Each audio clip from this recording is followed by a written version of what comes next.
He didn't even have an umbrella, just a threadbare hoodie, a half-burnt cigarette, and a wrench still clenched in his calloused hand. But when headlights cut through the rain and a woman stumbled out, soaked and shivering, Noah didn't ask questions. He just gave her his jacket and said, "You're safe now, Mom. Let's get you inside." He didn't know that woman would soon flip his entire world upside down. Let's begin. The rain wasn't just falling, it was pouring.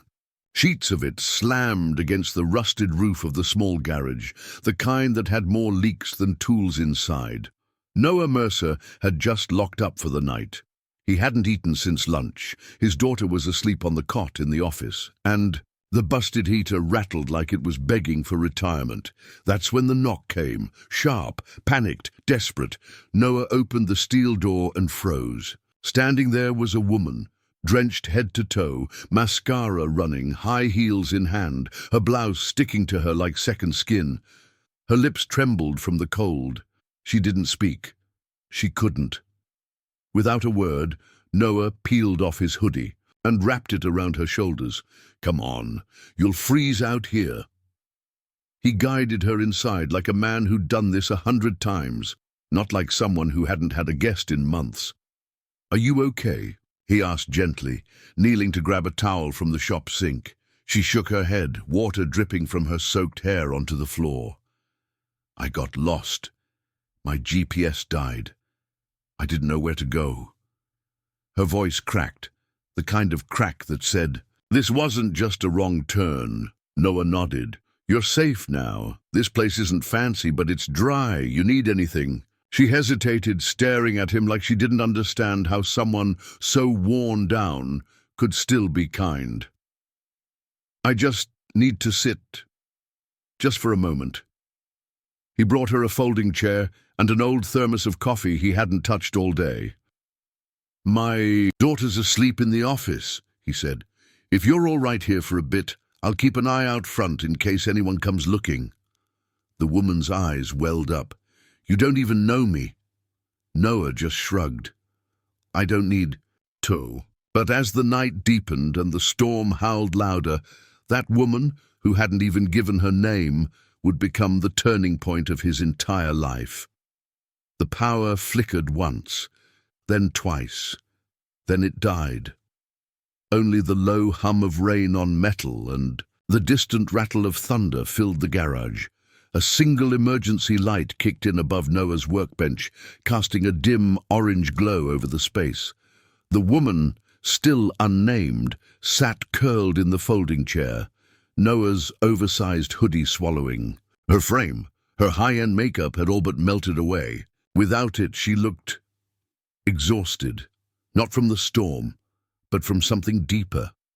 Noah pulled out a flashlight and set it on the table between them. "You sure you're not hurt?" he asked again. She nodded slowly. "No, not physically." He didn't push. He knew that tone, that haunted, hollow sound. He'd heard it from people who lost everything in a day. A layoff, a betrayal, a death. And somehow, the pain behind her eyes didn't feel like just one of those. It felt like all of them at once. "I'm Noah, by the way," he offered gently. She blinked at him, her lashes still damp.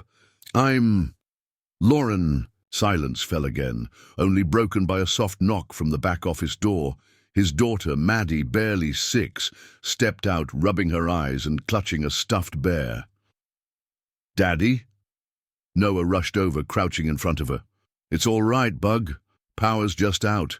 Go back in, I'll tuck you in soon." But Maddie's gaze slid to the woman on the chair. She tilted her head. "Is she sad?" Lauren's lips parted, and for a second, her tough exterior cracked. Noah turned. "She's just having a rough night." Maddie walked over slowly, pulled the little blanket off her shoulders, and draped it over Lauren's knees. "You can borrow this. It helps me when I'm sad." Lauren didn't say anything. She couldn't. Her lips trembled, but she nodded and whispered, "Thank you." After Maddie went back in, Noah returned to the chair across from Lauren. "She's sweet," Lauren murmured, her voice gravelly. She looks like her mom? Noah's jaw tightened a bit, but he forced a smile. She's got her mom's heart. But no, her mom's not around anymore. Lauren watched him carefully, as if she were re-evaluating something. Her body language softened. "Why are you this kind?" she asked, her voice barely above the sound of the rain. Noah stared at her, then gave a simple answer. "Because the world's already mean enough." Lauren exhaled sharply, like that sentence shattered something inside her. Suddenly a phone buzzed in her designer purse. Her face paled. She didn't reach for it. Instead, she turned it off without looking. Noah noticed. Running from someone? Her fingers clutched the fabric of the hoodie, tight. More like hiding from a truth. She stood abruptly. "Thank you for everything, Noah. I'll figure it out from here." But when she reached the door, Noah stepped in front. Not threatening, not angry, just steady. "It's still storming out there, Lauren. You don't have to say what you're running from, but you shouldn't run into a worse storm." For a moment, the only thing louder than the thunder was her breathing. "I'll stay. Just till morning," she whispered. "But I promise I'll explain everything." Noah nodded, then walked her over to the back room where there was an old cot and a space heater. He didn't know that by letting her stay. He was inviting a storm into his life far greater than the one outside. Morning didn't bring much. Light. Grey clouds still cloaked the sky, and the rain had settled into a relentless, misty drizzle. A puddle had formed under the garage door, but inside, everything was still, except for Noah. He stood in front of the cracked mirror above the sink, splashing cold water on his face, hoping it would wash away the questions from the night before. Who was Lauren? Why was she really out here in the middle of nowhere? And why did she look at him like she'd seen a ghost? From behind him came a voice, groggy and hushed. "Noah!" He turned. Lauren stood in the doorway of the back room, wearing one of his oversized flannel shirts and sweatpants he kept for winter. Her hair was damp but brushed, her skin pale. Her eyes, though, something in them had shifted. "Did you sleep?" he asked. She gave a light nod. "I did. More than I've slept in days." Noah poured her a cup of cheap instant coffee and handed it over. "Cream and sugar," she smiled faintly. "Black's fine." Blacks. They sat in silence on two worn stools, the kind of silence that felt full, not empty. Like something big was pressing on the air between them. Lauren finally broke it. "You probably deserve an explanation." Noah raised an eyebrow, not in judgment. "Just waiting. I was supposed to be on a private jet this morning," she began, staring at the steam rising from her coffee. "To Italy. My assistant had the itinerary ready. My fiancé, Derek, was already in Rome. We were celebrating the merger." Noah blinked. "Merger?" She met his eyes now. "I'm Lauren Whitmore." The name hit like a brick. Noah knew it. Everyone in the automotive world did.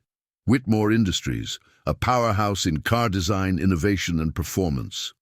The company had just acquired one of the fastest-growing performance parts suppliers in the country, and that supplier was Stallion Customs, the very garage Noah used to work for before they downsized and left him jobless with a toddler.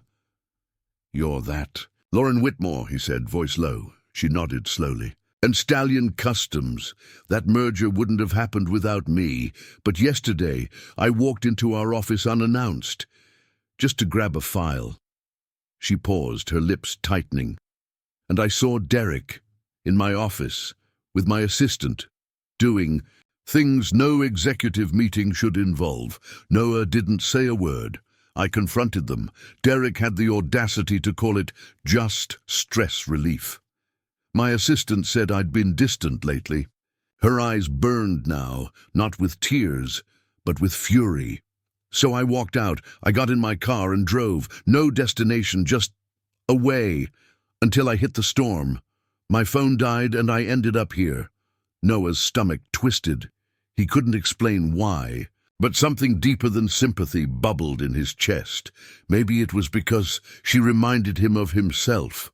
Not the power or the money, but the crash. That moment when everything you built falls apart in an instant. "Why didn't you tell me last night?" he asked. Lauren looked down. "Because for once, I didn't want someone treating me like a brand, or a name, or a billion-dollar story. I wanted to just be helped." Noah leaned back, folding his arms. "Well, mission accomplished. You got the hoodie, the cot, and my best instant coffee." She gave a soft laugh, but there was pain in it. "I wasn't planning to stay past." "Dawn," she whispered, "but your daughter, she reminded me what real love looks like, and you reminded me what kindness feels like." Noah looked away for a second, uncomfortable under the weight of her gratitude. "I didn't do anything special." "You did more than you know." There was a long pause. Then Lauren leaned forward, her voice quieter. "Noah, you said you used to work for Stallion Customs, right?" He nodded.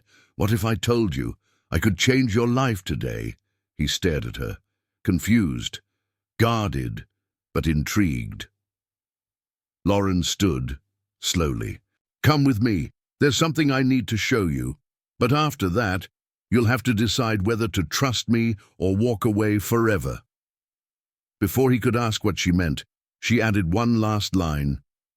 "And if you say yes, everything you thought about your past might turn out to be a lie." They drove in silence. Lauren had borrowed a company SUV that was parked a mile away on the shoulder of the highway. Somehow, she'd remembered the coordinates like they were burned into her brain. Noah sat beside her, wiping his hands on his jeans, still unsure what the hell he was doing there. But something inside him knew. Whatever this was, it mattered. The SUV climbed up a winding hill road, slick with rain, until they reached a gated compound hidden behind a wall of dense pines. Steel, glass, and manicured stone sprawled across the property like a tech fortress. "Where are we?" Noah asked, staring. "This is the Whitmore Design Facility," Lauren said, voice tight. "Off the books. Only the board and a few engineers. Even know it exists." The gate recognized her license plate. It opened. Inside, everything smelled like leather, metal, and quiet money. Lauren led him down a hall, her heels clicking softly. They passed through 2 layers of keycard-locked doors before arriving at a glass-walled room lined with drafting tables and old design prints. This wasn't the high-tech lab he expected. It was old school, nostalgic, mechanical sketches pinned to corkboards, handwritten notes on yellowed paper. "This was my father's space," Lauren murmured. "He was obsessed with rebuilding the future of American auto design. But before he died, he told me there was one concept he never got to. Finish. One design that could have changed everything." She walked to a large metal cabinet, unlocked it, and pulled out a thick, dusty folder. Noah squinted as she laid it on the table and flipped it open. His heart stopped, because on the top sheet, in bold etched ink, it read, "Project Redeemer, Engineering Head, N. Mercer." Noah stared, confused. "What? That's my name." Lauren looked him dead in the eyes. "It is you." Noah's hands trembled as he reached out. He flipped the page. There were detailed diagrams, schematics, concepts that looked oddly familiar. He had drawn this years ago, when he worked nights at Stallion Customs, hoping someone would notice. "I submitted this as a prototype proposal," he said slowly. "They said it wasn't feasible, that it got lost in paperwork." Lauren's voice hardened. "It didn't get lost. It got stolen." She slid over another folder, legal documents, email transcripts. It showed Stallion Customs executives taking Noah's sketches and selling the design concept to Whitmore, behind his back, for 6 figures. It was buried under consultant payments and fake names. Noah's breath hitched. "They said I wasn't good enough, that I'd never make it in this business." Lauren's eyes blazed. "They used your dream and spat on your name. And you know what? If I hadn't seen this file 2 years ago while going through my dad's archives, I wouldn't have known either. But when I recognized the engineering signature, I tried to trace it. It was you. You created this entire chassis system. Noah stepped back, his chest heaving. Anger, betrayal, disbelief, swirling in a storm behind his eyes. And Derek? He asked bitterly. Lauren nodded. He made millions presenting it as his concept, used it to woo my father's trust, and mine. He's been lying to everyone, including me. Noah looked around, suddenly aware that the world had shifted under his feet. All these years, I thought I was just a failure, that I never had what it took. Lauren stepped closer. Noah, I can't change what happened, but I can give. You back what's yours. If you want to finish this car, put your name where it belongs. I'll fund the entire thing. Quietly, legally, you won't owe me a dime. But if you do it, Derek goes down. For good. Noah stared at her, jaw clenched. You're offering me revenge. She paused. No, I'm offering you justice. He looked back at the plans, at his name, the blueprint of a life that never got built, and softly, almost too quietly. I want it back, he said. All of it. 2 months later, the skies were clear. The same garage that once reeked of oil and despair had transformed into something else entirely. Welders sparked. Under newly installed overhead lights, CAD schematics lit up dusty old monitors. And in the middle of it all, like a phoenix being reborn, was a car. Not just any car, the Redeemer. It was Noah Mercer's design, from chassis to exhaust.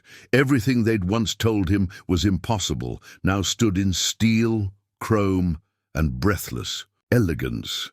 Lauren had kept her promise. No press, no leaks, just her, Noah, a hand-picked team of silent engineers, and a deadline. Because tomorrow, the world would see it, and so would Derek Chambers. Lauren stood just outside the garage bay, arms crossed as the final test run echoed through the valley. She wore jeans and a leather jacket, casual but commanding. Noah stepped out, wiping, his hands on a rag, his black t-shirt streaked with grease. His hair was longer now, his eyes steadier. He looked like a man who'd remembered who he was. Ready for tomorrow? She asked. Noah exhaled slowly. Let's say I'm ready for him. Lauren's lips twitched. Good, because Derek thinks he's walking into an executive demo of his newest EV prototype. He has no idea what's about to roll out on that stage. Noah tossed the rag aside. He'll know the moment he sees it. Lauren paused. Do you want to confront him after? Noah shook his head. No, I want the world to do that for me. The day of the launch. Whitmore Innovation. Expo hundreds filled the hall. Reporters, engineers, investors, cameras rolled. Derek stood near the stage in his sleek suit, smile dripping with arrogance. Lauren was beside him, perfectly polite, every word rehearsed. Ladies and gentlemen, she began, today we unveil something that defines everything Whitmore stands for. Reinvention, redemption, and truth. Derek's face faltered slightly at that word. Truth, Lauren continued. This design came from a place of honesty. It was not birthed in a boardroom. It was forged through struggle, through resilience, through someone who refused to stay broken. She looked at Derek then, held his gaze, and then turned to the crowd. Please welcome our lead engineer, Mr. Noah Mercer. The room froze. Derek's grin vanished. Noah walked onto the stage in a clean black button-up and jeans, his shoulders squared, heart thudding, but steady, some gasps. Some applause, and Derek looked like someone had just unplugged his entire life. Noah walked to the mic. I was told I wasn't smart enough, that my ideas were trash, that my daughter and I would be better off sticking to oil changes. He glanced at Derek, dead in the eye. But this design, it was mine. And today, I get to prove that not every story ends where the world says it should. The curtains behind him lifted. The Redeemer rolled out, shiny, elegant. Roaring softly with electric power, the crowd stood. Cameras flashed, executives whispered, then someone shouted from the back, "Wait! He's the original creator of Stallions," in prototype. And just like that, Derek's world began to crumble. Reporters surrounded him. Questions hit like rain. Did you take credit for someone else's work? Why isn't your name on the patents? Is this why Lauren ended the engagement? Lauren stepped away from the chaos just as Derek tried to follow her out. "Lauren, please." "I didn't think he'd actually—" She turned, face calm but ice cold. "You never thought anyone beneath you mattered, but the man you called insignificant just wiped your legacy clean. Goodbye, Derek." She walked off, and Noah stood there as the crowd surrounded the car. Not him, the car, his creation. No flash, no ego, just the quiet satisfaction that somewhere in the wreckage of his past, he had built something beautiful. That night, back at the garage, Maddie ran up with her backpack. "Daddy, you're famous." He smiled and lifted her. "Nah, kiddo, just finally seen." Lauren sat on the hood of the Redeemer, watching them with soft eyes. She held out a root beer bottle to the man who helped a stranger in the rain. Noah clinked his against hers. To the woman who gave a stranger his name back. The rain had stopped, but something deeper had begun to fall. Trust, peace, maybe even love. And this time, Noah didn't feel like he was standing in the storm. He felt like he'd survived it.